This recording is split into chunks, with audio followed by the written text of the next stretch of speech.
G'day cocktail lovers. Have you ever tried Grappa in a cocktail? I picked some up recently, it was a good price, so on speculation I got it, and I don't regret it.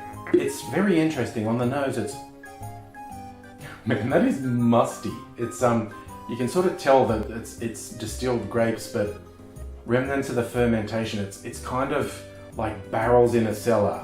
Wow, I'd be good in marketing, wouldn't I? Put it on your ads, people. Grappa, it's like musty cellars. I mean though in a good way.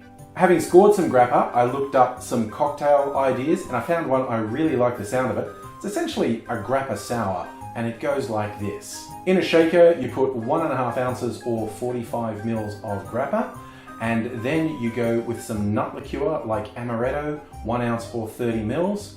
Follow that up with a little bit of lemon juice, around 1/3 ounce or 10 mils going in. And finally, just around a bar spoon of brown sugar syrup to add just a little more sweetness in there. Add ice to your shaker, give it a good hard shake for about 10-15 seconds, and then strain that into a chilled glass, a Nick and Nora or a coupe. And there we have the weather up. As I said, it's essentially a Grappa sour. Wow, with the nut liqueur, this is almost like a liquid marzipan.